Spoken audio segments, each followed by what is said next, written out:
West Coast Cookbook and Speakeasy with Chef Justice Putnam. Netrootsradio.com.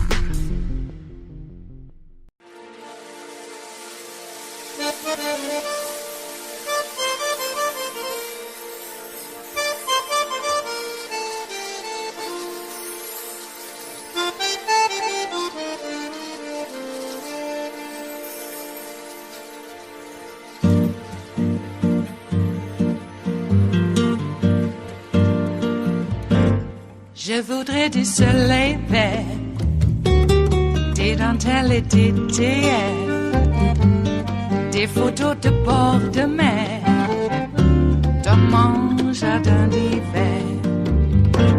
Je voudrais de la lumière, comme en Nouvelle-Angleterre. Je veux changer d'atmosphère, dans mon jardin d'hiver. Ma fleur sous la pluie de novembre, tes mains qui courent, je n'en peux plus de t'attendre. Les années passent, il est loin, là je tombe. Nul ne peut nous entendre. Je voudrais du Fred Astaire, revoir un latte Goël. Let's bring in former Homeland Security Counterterrorism and COVID Task Force Advisor to Vice President Mike Pence, Olivia Troy, and Washington Post investigative reporter Craig Whitlock. He's the author of the Afghanistan Papers, A Secret History of the War, out on August 31st. Olivia, let me start with you. Someone, the writer, claiming that this withdrawal would have been smooth under Trump and that he would have evacuated everyone, no problem. You pushed back hard against that narrative, tweeting there were cabinet meetings about this during the Trump administration where Stephen Miller, who was a domestic policy advisor to Trump, would peddle his racist hysteria about Iraq and Afghanistan. He and his enablers across government would undermine anyone who worked on solving the SIV issue by devastating the system at DHS in state. Olivia, I know that Stephen Miller's wife, Katie Miller, is pushing back on that. She also worked with you in the Trump administration. But what kind of arguments were they making against taking in Afghan partners and refugees when you were there? What did you witness? I find these, arguments and narratives frustrating, very, very frustrating, because when I was there in the White House working on these issues, it was nothing but increasing restrictions on immigration and restricting refugee admissions. And all of these categories are part of that process. And the SIVs are part of that, P2s.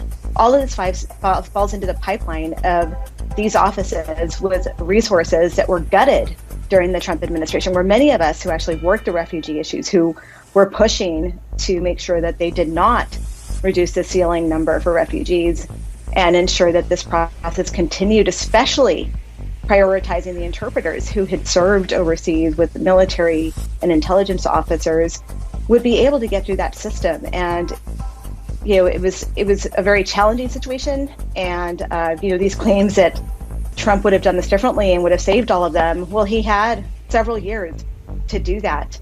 And the numbers speak for themselves. The numbers of people, Afghans, and especially Iraqis, the Iraqis who were still waiting to come here, very few got through the system.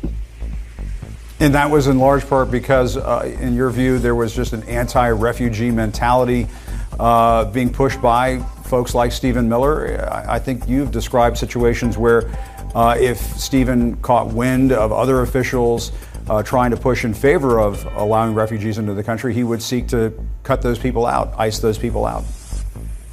There were certainly situations where these meetings to discuss refugee admissions and these exact topics where people would be blocked at these meetings. There were times when these meetings got smaller, when advisors that needed to be in those meetings were not included and they were purposely dropped off the list. Or there were certainly times when I would show up at a meeting when I wasn't welcome, but it was my job to cover the topic. And I knew that former Vice President Pence was paying attention to this closely. He has a son who's in the military. He understands the issue. And he had specifically asked that SIVs, P2s be prioritized in the process. And he would call and sometimes check in and say, where are we on the applications of many of these visas and SIVs? And I would say, well, sir, they're stuck in the process, and I'm doing my best to navigate through the system. But we all knew the reality of what was happening here in the situation. And Craig, regarding the situation today, it's looking like the Taliban were essentially able to bribe large numbers of Afghan forces to surrender. How did we get outbid? Were we outbid by the Taliban? Is that what happened here? I don't think outbid. I think that you have to remember in Afghanistan, they have a traditional way of war there where militia commanders and military commanders, they kind of put their finger to the wind to see which way things are blowing, and they want to be on the victorious side. And it became clear as the Taliban moved from city to city and provincial capital to provincial capital that the Afghan security forces were taking on the chin. And if you're an Afghan commander and you're isolated and you don't have a lot of faith in your government, the Taliban says, well, surrender or die, or we'll give you some money to persuade you to switch allegiance. It's a pretty tempting offer and hard to resist. And Craig, in your book, you lay out how various administrations were a part of this failure that became the U.S. commitment in Afghanistan. Things fell apart the way they did, you write in your book, in part because of what we saw over the course of many years. What can you tell us about that? Well, dating back to the Bush administration, the U.S. government, the whole strategy for getting out of Afghanistan hinged on building up an Afghan army and an Afghan paramilitary police force. The whole idea was to build this enormous military that could defend their own country against the Taliban or other threats. And this started 18 years ago to try and build it up. But from the beginning, it was a flawed plan. And our U.S. officials knew that this was going to be really difficult to pull off. The Afghans were largely illiterate. They weren't familiar with our weapon systems. Corruption became an enormous problem where Afghan commanders would steal the salaries and food and other benefits to their own troops. And this was a persistent problem for 3 presidents until President Biden came into office. So we knew this force wasn't strong enough to defend themselves, and yet they were everything our strategy hinged on. So we could kind of see this coming for a number of years, but it really just kind of, they fell apart at the end there. And I know in your book you talk about how the American people were essentially misled about the progress being made in Afghanistan throughout all of this. Olivia, let me just get back to you. Just about every assessment had the Afghan government falling after a U.S. exit. What were the conversations like that you were a part of? Was that taken into consideration by the Trump administration, that this was likely to fall apart quickly if the U.S. were to say, okay, we're getting out? Well, I think, yes, those conversations were had, and certainly I think the intelligence was there about this possibility. I covered this topic from the perspective of counterterrorism. I had a regional person that covered the portfolio on staff as well, and so he could speak to probably more directly in terms of that and to those discussions because he was in those discussions specifically about the withdrawal. All right, Craig Whitlock, Olivia Troy, thank you both so much. And again, we should mention Craig is the author of the forthcoming book, The Afghanistan Papers, A Secret History of the War. Be sure to check that out. And Craig, thank you so much for writing that book. We've had 20 years since we got into Afghanistan, and it's important that people understand this has been building up for 2 decades now. It didn't just happen in the last couple of weeks. Thank you so much, Craig. We appreciate it. It is Monday, the 23rd of August of 2021, and you are in West Coast Cookbook and Speakeasy. I am your chef de cuisine, Justice Putnam. Gunner the English Bulldog is our snoozing sous chef, and our daily special is River City Hash Mondays. Yes, another weekend. It's still not like the weekends we used to have from, the former administration. And it is the former administration. Even though he had one of those hate rallies, they had a couple of instances where they had a COVID spike outbreak in this area, and I believe also they were pelted with rain and a potential tornado, or what was going on there? That was Alabama, right? Well, they're close to where a hurricane's happening, maybe. I mean, there's some wind that could blow across there. You never know. Actually, we do know. So, speaking of which, it's only a tropical storm. Don't worry. Only. And copious amounts of rain is falling as we speak, according to Greg Dworkin. And he's right there, so he knows. I was thinking, out here in the West, we are rather parched. And I was reminded, well, I had reminded myself, but I remember when there was this company or this idea floated, no pun intended, once you hear what I'm talking about. This idea floated that they, with a capital T, they, were going to tow giant icebergs from the Antarctic and park them offshore of America, and that way we would have fresh drinking water during droughts and during times when our own aquifers have been depleted completely dry. Remember when we had icebergs? Jeez. On the other hand, the whole continental shelf down there in Antarctic, that whole giant iceberg sheet, not really a berg, but an ice sheet, has detached from the continent, and maybe they mean to tow that. How? I don't know. No one ever talked about how much would melt. Yeah, they did, actually. They calculated how much an iceberg would melt and how big it would have to be so that you would have, enough water to water a bunch of lawns in Southern California, and nobody else can have it. I think that's what they were talking about. We're going to bring some icebergs, and during times of drought, we'll be able to water our lawns. Nice. So those were good times. That was forward thinking. That was how to live and adapt in a changing world. Yeah. And even, on a similar subject, when we would watch Road Warrior, and also Mad Max, but, Mad Max, I guess, would have been considered the prequel, even though it came first. Road Warrior came to us first and then Mad Max. But in Australia, they have a linear sort of storyline, and they adhered to it. Anyway, didn't anyone consider, I know they had the neo-romantics and they had their refinery, and that was what all of the feral lone wolves, who seemed to run in packs, by the way, would be trying to attack to get the petrol that they were refining.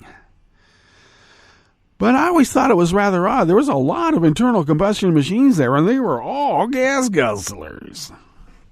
How the hell did they have that much oil to be able to run even that? It still didn't make any sense to me. But in the movies, you're supposed to suspend belief.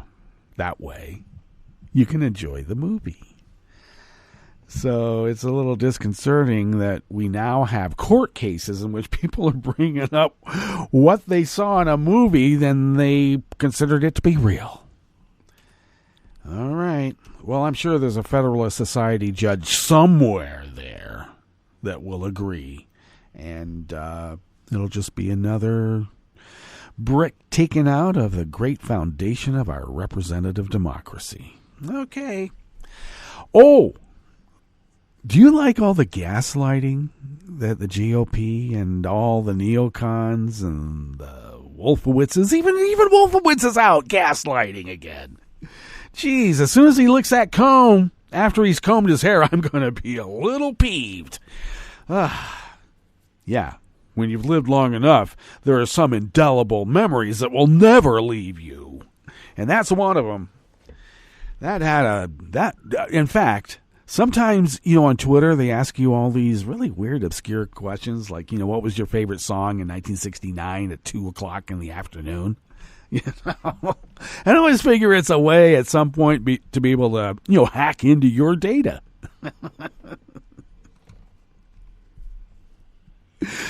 But there was a question over the weekend about what movie traumatized you.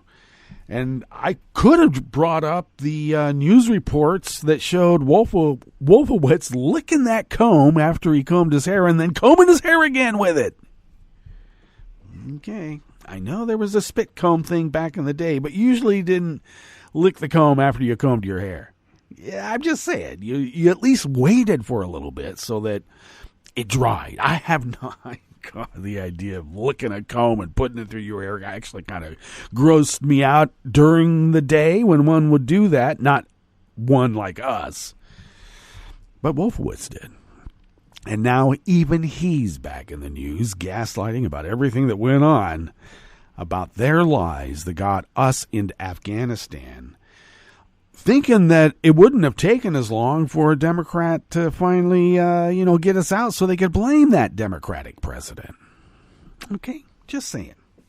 20 years, and Joe finally set his foot down, and now all of their strategy that they laid out, all the little IEDs along the road to success that they planted are now exploding right on time. And the media, those who were the cheerleaders back in the day, it's the usual suspects again. It kind of cracks me up. The same ones are now saying, "Oh, Joe's just doing so terrible. He promised he's forgot about all of our citizens and the refugees." At the same time, they don't want to have any of the Afghan refugees brought here, even if they're U.S. citizens. Once you've been to Afghanistan, we don't want you. But then they can blame Joe for not getting them back fast enough. After the Trump administration had, well, what did they do? Sabotage the visa process for the translators, families, and anybody else that was our ally. Okay. Don't call it treason. Don't you do that. Because when the president does it, I guess it's not treason. I don't know. When he makes secret negotiations with our enemies, they can do that. A president can do that. Not tell anybody, and then the next thing you know, the next guy in line is blamed for all of the bombs, the sabotage, the poison pills. This is how some industries work. Hostile takeovers work just like this. Hopefully without all the death and destruction, but, sometimes a few eggs gotta be cracked. Yes, they do. Well, such a weekend as we've had is still not anything that we had in the 4 years of you-know-who, even though he's back. I thought he was suspended from Twitter, and somehow he's able to have, this spokesperson. It sure sounds a lot like John Barron, and you know who John Barron is.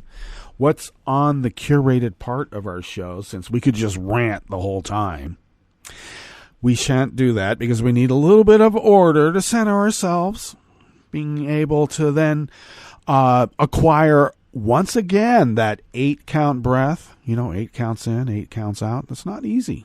It gets harder when you get older, too, I've noticed. Anyway, we do have a curated show for you today, as we always do. So what's on the rest of the menu as we start off here in the Bistro Cafe of West Coast Cookbook and Speakeasy? Anti-mask Republicans trail in the 2021 governor races, and that's heartening news. The Texas Attorney General casually suggested Afghan refugees sent to his state might be terrorists. They might be.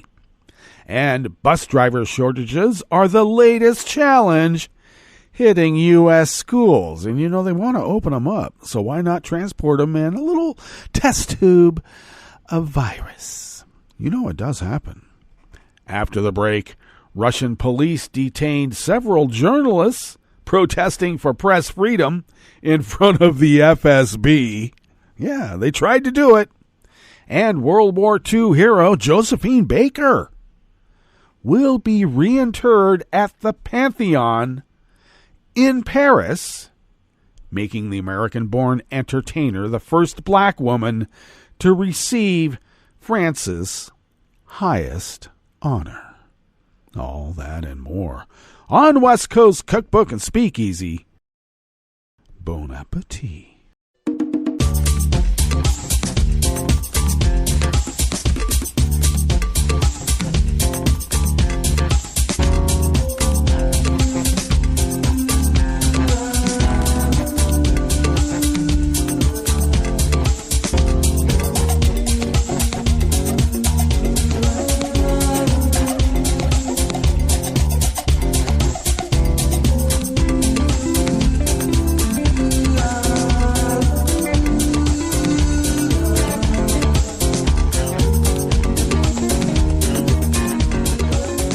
Near the bottom of our homepage at netrootsradio.com, to the right of the page, right there by the social media scroll, is the chat room link. And the chat room is monitored by Kelly Lincoln. Thank you, Kelly. If you would look across from the chat room link, near the bottom of our homepage at netrootsradio.com, there is the link to our Patreon page, and please do become a recurring Patreon of Netroots Radio. Boy, do we need help. Do we? Indeed, we always do. But even more so than from before. Isn't that how weird it is? The bills, the cost to run this little powerhouse of resistance continues to rise.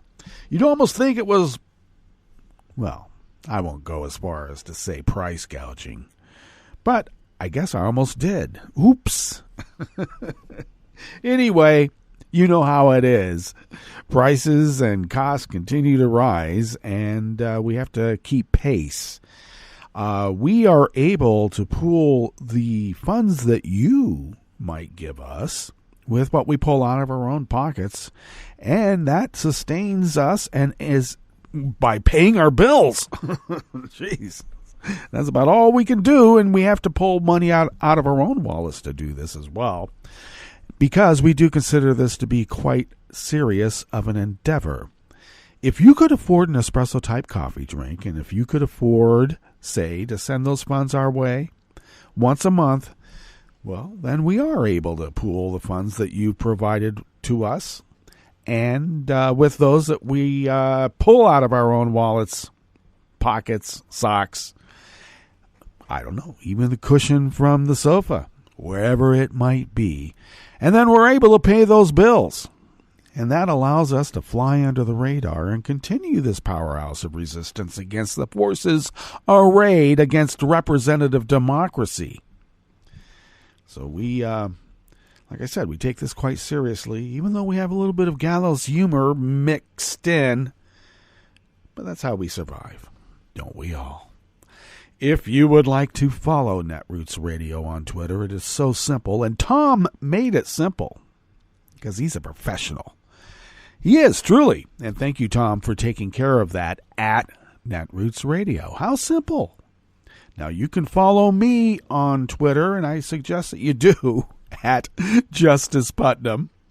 I post the show notes and links diary on Daily Co's about 10 minutes before showtime, and then I link that up to at Justice Putnam on Twitter and other social media platforms, and you know who they are.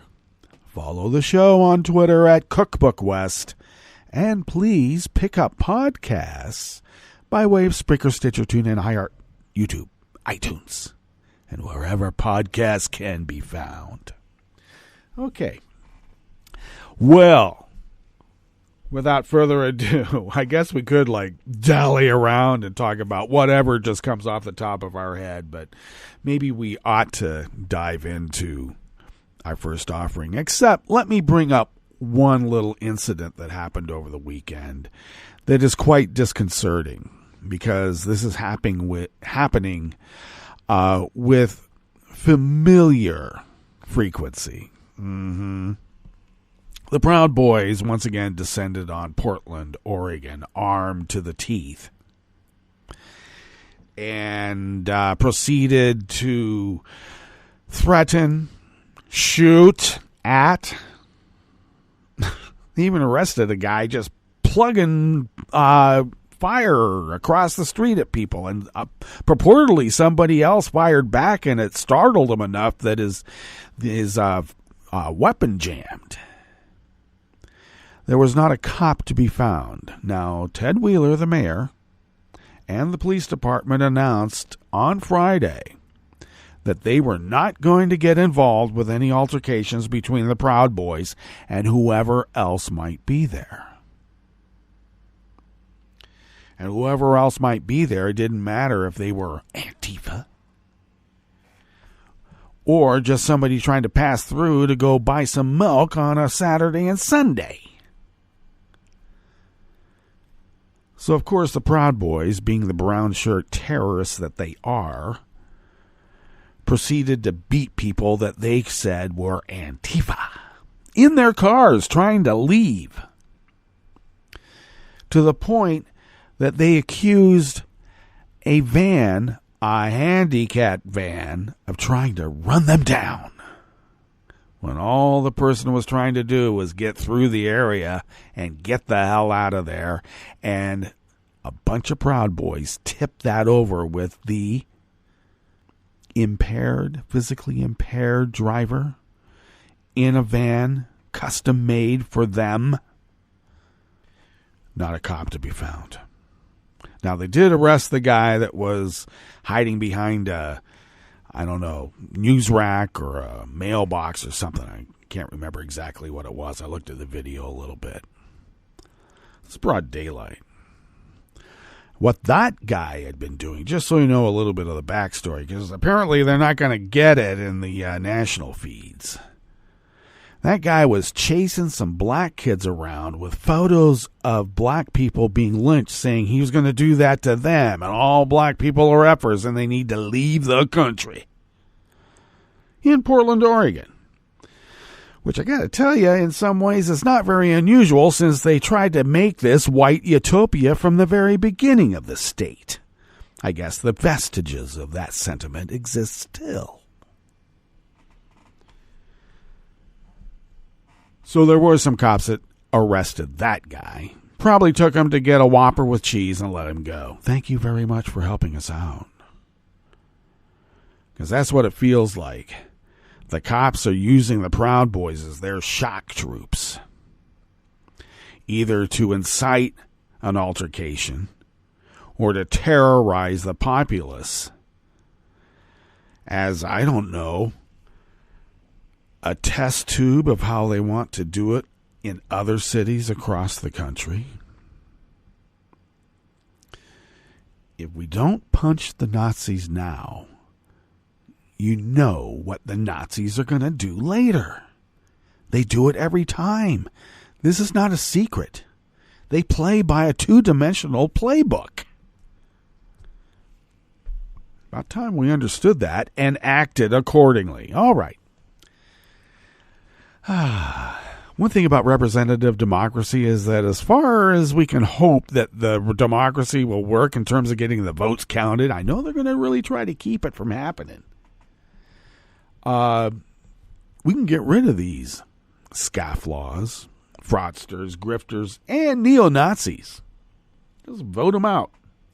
The people might be just a tad upset about how much is going on.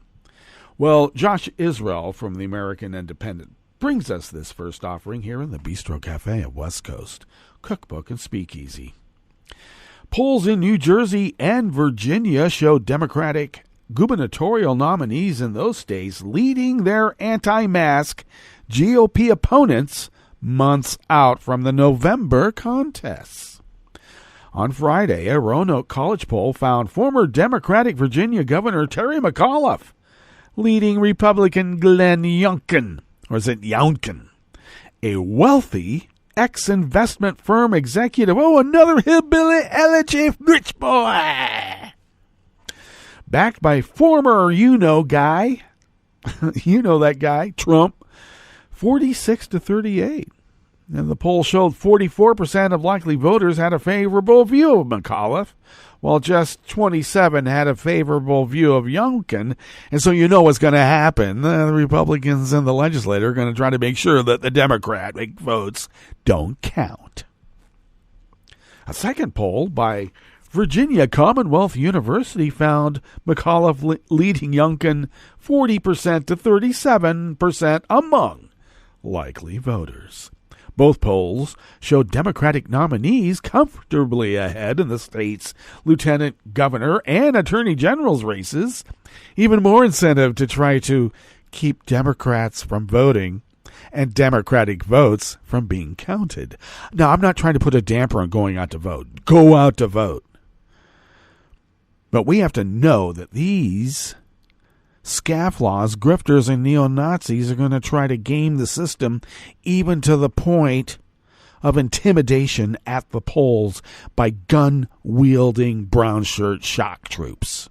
Just saying. Now, 2 days earlier, a Monmouth University poll of the New Jersey governor race found 52% of registered voters supported Democratic incumbent Governor Phil Murphy for re-election. 36% backed his Republican challenger Jack Ciattarelli, a Trump-allied former state legislator. Among their other controversial views, both Ciattarelli and Youngkin have positioned themselves as strong opponents of COVID-19 safety requirements, following the model of Republican Florida Governor Ron DeSantis, who has repeatedly made national news for his attempts to block local schools from requiring face masks intended to slow the spread of the coronavirus and its variants. Ciattarelli attended an anti-mask rally last week and urged a local school board not to require mask use, baselessly claiming that they inhibit learning and have an adverse effect on the intellectual and emotional development of a child. Really? I think you have the worst detriment on the intellectual and development of a child, to the point of it being abusive. But that's just me. I'm a romantic. On August 6th, he blasted Murphy's decision to require students to wear masks, incorrectly stating, "The science is clear. Nearly all children who contract COVID-19 are asymptomatic or mildly symptomatic, and wearing masks for children is terrible for their social and emotional development." Like that guy's socially and emotionally developed in his own right. I mean, look at him. He's a Republican. More than 120,000 children tested positive in the U.S. between August 5th and 12th, and child hospitalization rates have significantly increased since the surge of the Delta variant. And the American Association of Pediatricians has endorsed mask requirements for all in-person schools as a way to counter the spread.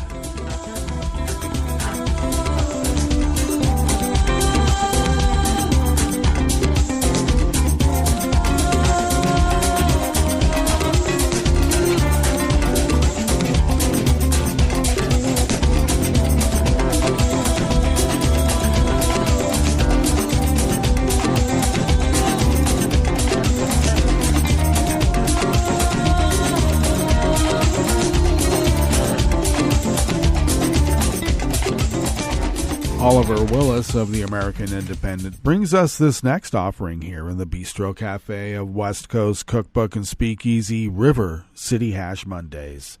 Republican Texas Attorney General Ken Paxton said that he is concerned about Afghan refugees coming to his state because we don't know if they're sending terrorists. Paxton made the remarks during an appearance on Fox News' Fox and Friends First in reaction to news that Fort Bliss, headquartered in El Paso, could temporarily host refugees being evacuated from Afghanistan as the Taliban takes over. I'm very concerned about them coming to Texas because of the way this was done. There's not a lot of vetting, he claimed. We don't know if they're sending terrorists over. Really? Now, Paxton compared the situation to the U.S.-Mexico border, claiming terrorists crossed there as well, ignoring the fact that the vast majority of immigrants apprehended there are being turned away under the Title 42 expulsion order, a controversial policy which allows officials to deny entry under the guise of public safety related to the pandemic.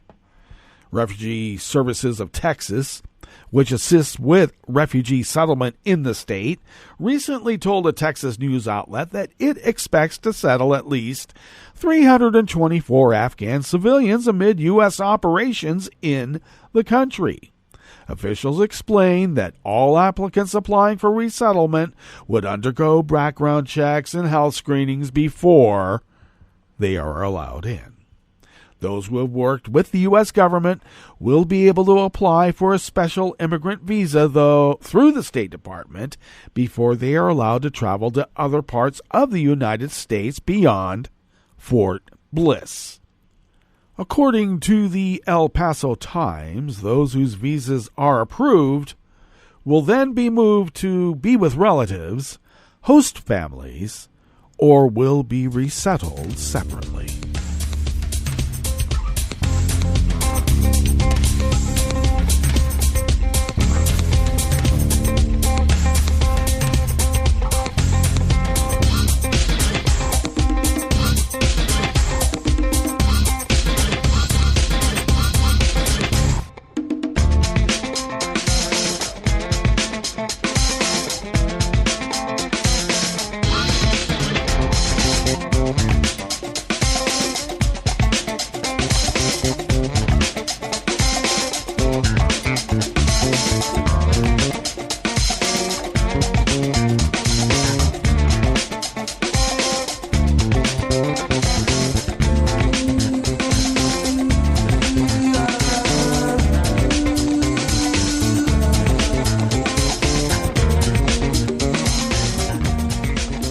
Beth Hansen and Lindsay Whitehurst of the Associated Press bring us this final offering here in the Bistro Cafe of West Coast Cookbook and Speakeasy.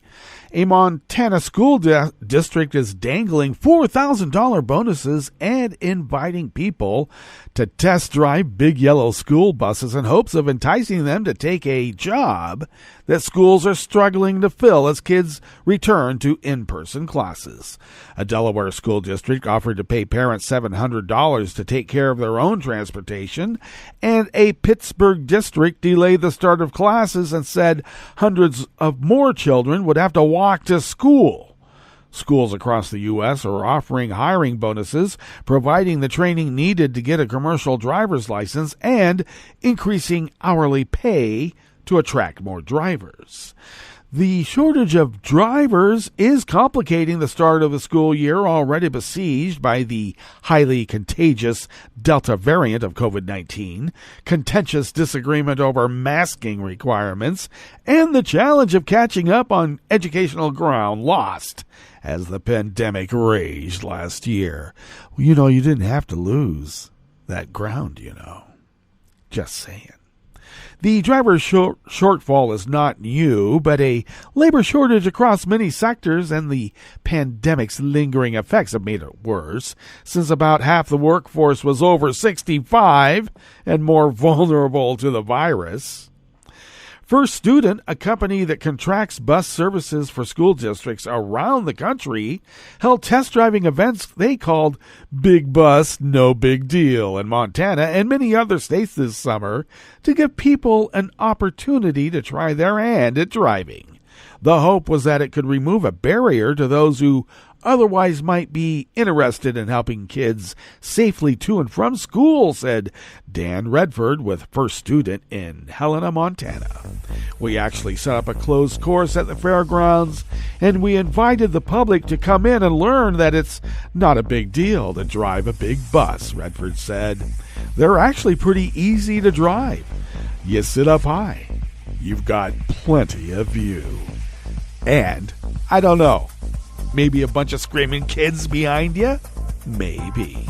All right, let's get to our break. And when we get back from that break, we will go through weather from around the world, and we will finish up the stories that we've curated for you today. You are listening to West Coast Cookbook and Speakeasy, and we will be right back. You are listening to netrootsradio.com. Please hang up and try again.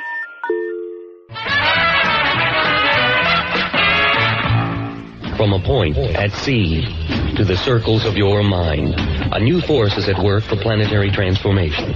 New radio for a new Earth.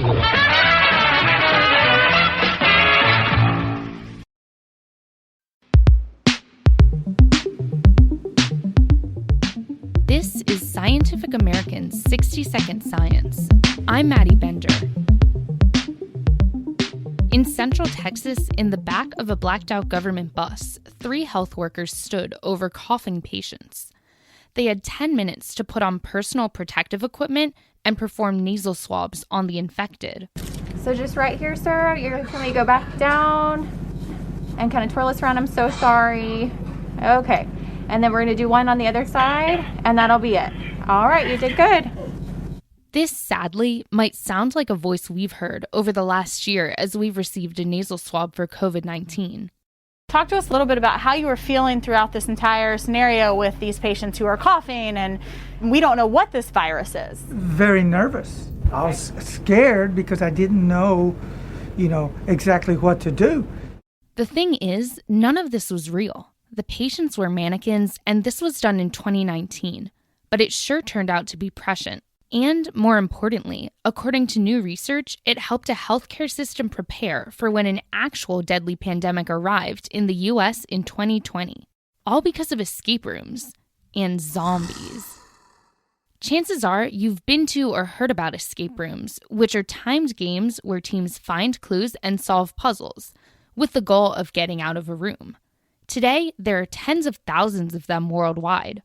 But in 2017, Christy Causey and Grace Boseman wanted to bring a different kind of escape room to the Central Texas Veterans Healthcare System to highlight the importance of hand washing and proper use of personal protective equipment, or PPE.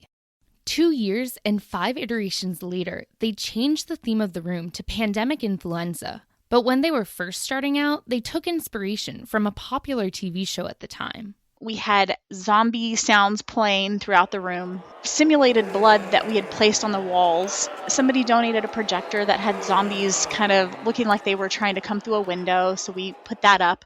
That's Causey, whose official role is the simulation educator for the Central Texas Veterans Healthcare System.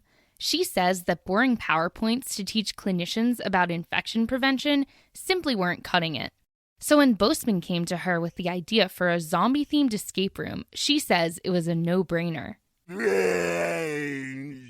If a novel approach. We started looking for articles, and at that time we found only one article in the literature that said they'd even attempted to do an escape room within a healthcare setting. Causey and Boseman wanted to draw attention to highly effective infection prevention practices and what happens when you don't follow them. When they peel off the dressing of a wound, Christy pushes a button and whoever is close by gets sprayed with water. That's Boseman, an infection prevention specialist at the Central Texas VA. PPE adherence wasn't just taught through jump scares. The duo incorporated best practices into the very fabric of their escape rooms. For instance, Causey and Boseman noticed that clinicians often suit up without checking their gear, so they wrote one of the clues on a disposable glove. They taped a capsule with another clue to the base of a sink so that it would fall out when participants went to wash their hands. According to Boseman, it was important that the learning didn't end in the room. She and Causey led staff through a debrief where they talked about PPE do's and don'ts. But they wanted to do more than just tell them. They wanted to show how pathogens can spread without effective PPE. They spread dollar store dish soap laced with fluorescent glow germ over surfaces and mannequins.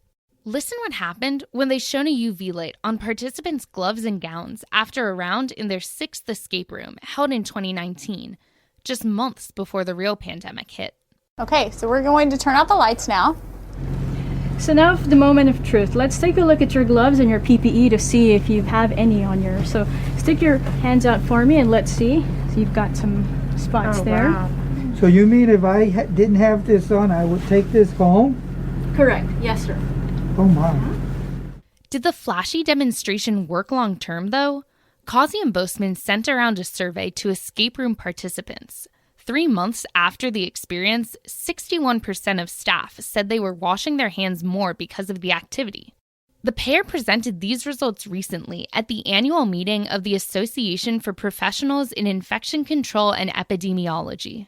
Boastman says that ironically, many of the participants thought the fictitious premise of their 2019 escape room was unlikely to ever happen in real life. The scenario that we had for the flu bus was that we were overrun by patients in our facility, so we had to transport them to Dallas. And that really happened a year later when we got the second surge of COVID in our facility, and we really did have to transfer patients to our Dallas facility. Due to the pandemic, the pair had to put the rooms on pause. But with vaccinations on the rise, they're hopeful that they can bring the room back in time for October. With a few changes, of course.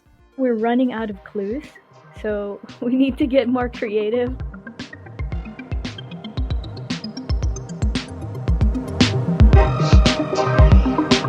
Thanks for listening. For Scientific American's 60-Second Science, I'm Maddie Bender. Hi, I'm Tom Hartman, and since you're listening to netrootsradio.com, show your progressive side and go to the donate button on the bottom of the homepage. It's progressives like you who power Netroots Radio and keep the progressive message beaming everywhere 24 hours a day. Just go to our donate button at the bottom of netrootsradio.com. Thank you for keeping progressive radio at full power.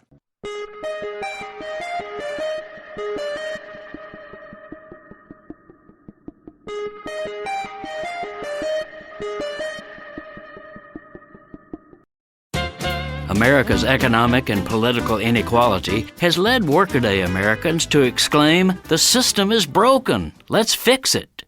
But there's another version of this protest that I'm hearing more frequently these days. "The system is fixed. Let's break it." That certainly applies to such rigged systems as money in politics and voter suppression, but it's also relevant to seemingly mundane matters that restrain our personal freedoms.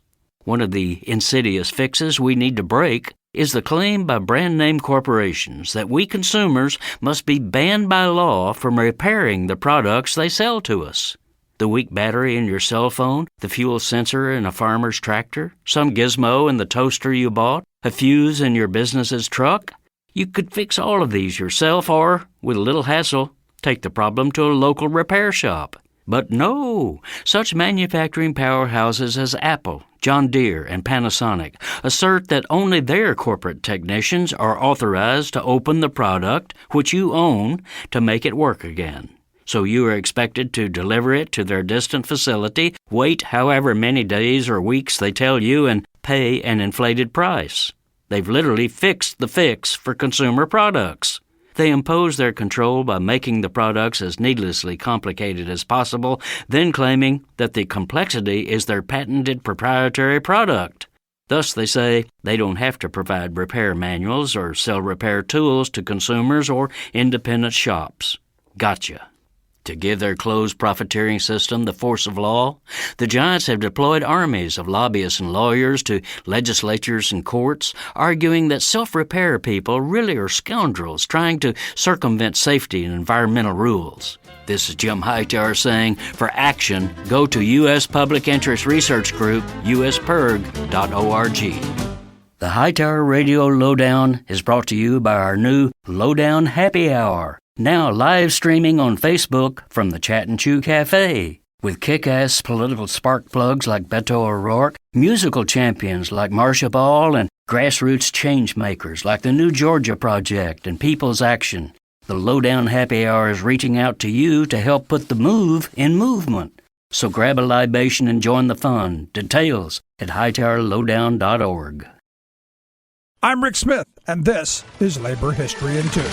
On this day in labor history, the year was 1900. That was the day that folk singer Malvina Reynolds was born to a Jewish family in San Francisco. Her parents were socialists and operated a tailor shop. Malvina learned the price of speaking out for what you believe in at a young age. Her parents opposed U.S. entry into World War I. Because of this, Malvina's high school would not issue her a diploma. She was able to still go to college at Berkeley, where she eventually earned her Ph.D. She married carpenter and labor organizer William Bud Reynolds. She became a prolific folk singer, playing around the Los Angeles area. During the 1960s, she wrote about songs supporting civil rights and labor rights. Her song, Free Enterprise, offers the lyrics, "The air you breathe is poison. The food you eat is worse. The dollars in your paycheck are pennies in your purse. There's nothing free about it. You pay at every turn, except the guys in Wall Street who have the stuff to burn. They had to make new brain machines to count their profits rise, but since there's always room for more, they can still make their profits soar. A little war does wonders for free enterprise." Perhaps her most well-known song is Little Boxes. The song was inspired by driving by hillside houses in Daly City, California. It talks about the conformity of middle-class suburbia. Where they are put in boxes and they come out all the same. And the boys go into business and marry and raise a family in boxes made of ticky-tacky, and they all look just the same. Like what you hear? Check out more at laborhistoryin2.com. And a blue one and a yellow one, and they're all made out of ticky-tacky, and they all look just the same.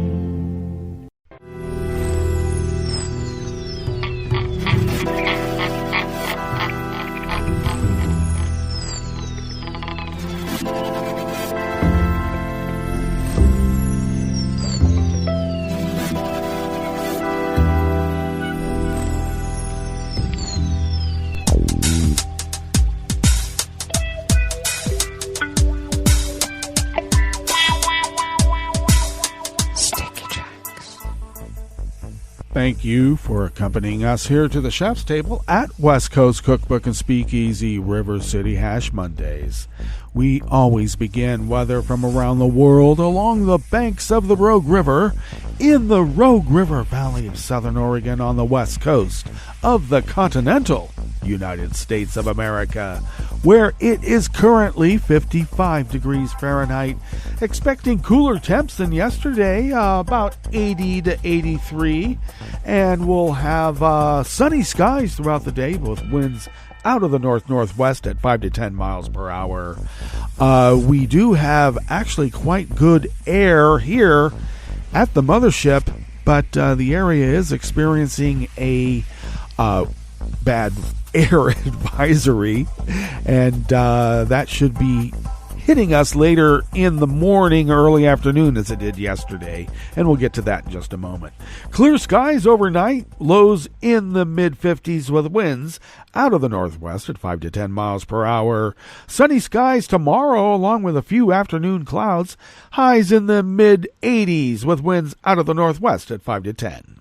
Confirmed cases of coronavirus at the end of Friday. We'll have the updated totals probably after tomorrow's show. We have now increased confirmed cases in Jackson County in the southern part of Oregon to 160,070 people, and our deceased have increased by 9. And that is only until Friday. That's a 24-hour total. We're getting almost 60 people. In fact, the totals came out from my town in Rogue River, and we have 61 new cases in this town alone, and we only have 2,500 people. And they don't wear masks, and they mock you if you do. Well, that's nice, isn't it? Grass pollen, though, is rated low right outside at the mothership. And as I mentioned, the air quality index for the region has us as moderate at 59 parts per million, though that's a little bit lower here at the mothership. And that daytime UV index is still high at 7. Barometric pressure is holding steady at 29.95 inches. Visibility is at 9 miles. And relative humidity is at 87%. Weather from around the world is brought to you by a crowd of crowdsourced weather stations that are crowdsources from around the world. London is 68 and mostly cloudy. Paris is 70 and cloudy. Rome is 86 degrees and fair. Kyiv is 75 and fair. Kabul is 83 and fair. Hong Kong is 81 and partly cloudy. Tokyo is 80 and partly cloudy. Sydney, Australia is 61 degrees with rain, lots of rain. And San Francisco, California is 55 degrees and cloudy. And New York is 74 degrees Fahrenheit, cloudy. And it looks like you're getting hit by Henri, or at least the tropical depression. And that is weather from around the world, brought to you by a crowdsourced weather stations that a crowd crowdsources from around the world.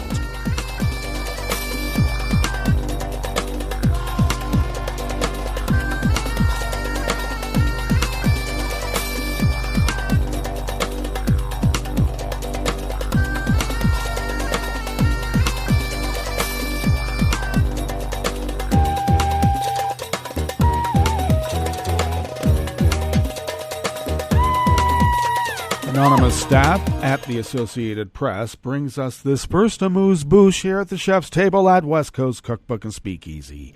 Russian police on Saturday detained several journalists who protested authorities' decision to label a top independent TV channel as a foreign agent.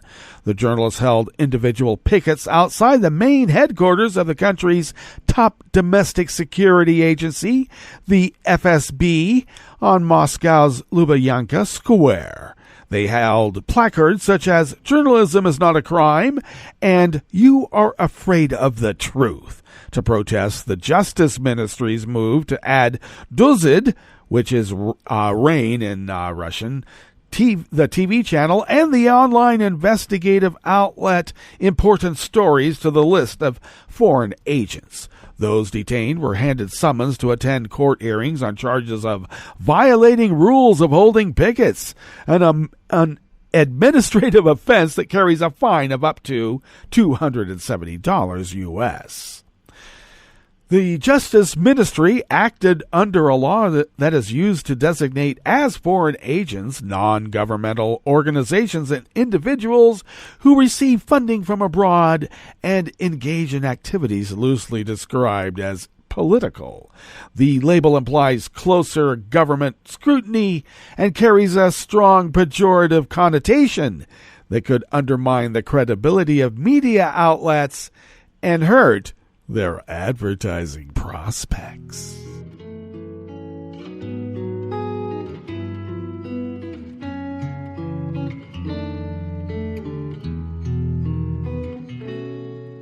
Je te donne c'est mon amour pour la vie entière, la promesse de me trouver à tes genoux. Aussitôt que tu m'appelles, rester toujours fidèle, c'est tout, c'est tout. Je te donne tous mes printemps, mes étés de mer, mes automnes quand les feuilles tombent partout. Si ce n'est pas une bonne affaire, je te donne tous mes hivers.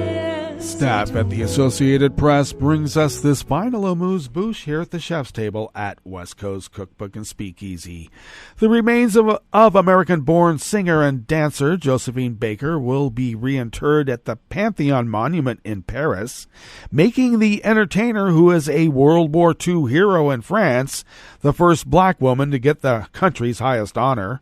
La Parisienne newspaper reported that French President Macron decided to organize a ceremony at the Paris monument, which houses the remains of scientist Marie Curie, French philosopher Voltaire, writer Victor Hugo, and other French luminaries. The presidential palace confirmed the newspaper's report. At her death in 1975, Baker was buried in Monaco, dressed in a French military uniform with medals she received for her role as part of the French resistance during the war. Baker will be the fifth woman to be honored with a Pantheon burial and will also be the first entertainer honored. The monument also holds the remains of 72 men. Well, that brings us to the end of our broadcast period for the day, but you do know Netroots Radio broadcasts on, and we will meet up tomorrow for Tarrytown Chowder Tuesdays. So do stay tuned to Netroots Radio all day and all night for all the breaking news as it breaks. And we'll meet up here tomorrow, right here in West Coast Cookbook and Speakeasy. Bon appetit.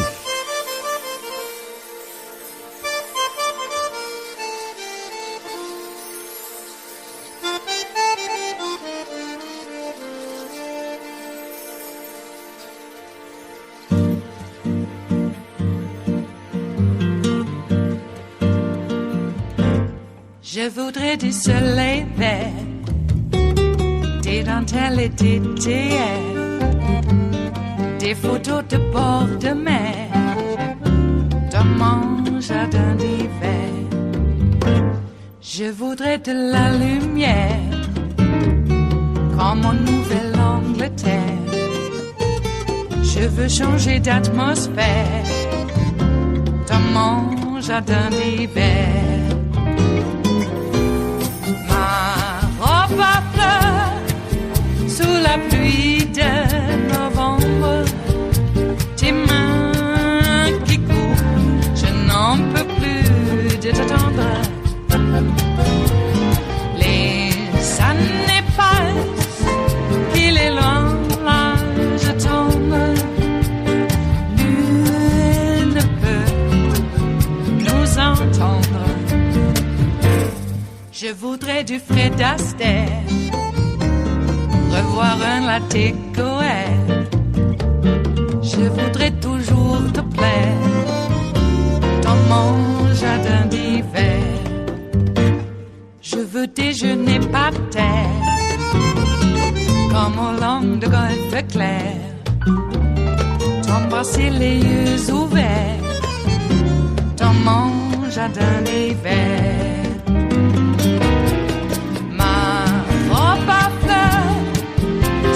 Pluie de novembre, tes mains qui courent, je n'en peux plus de t'attendre.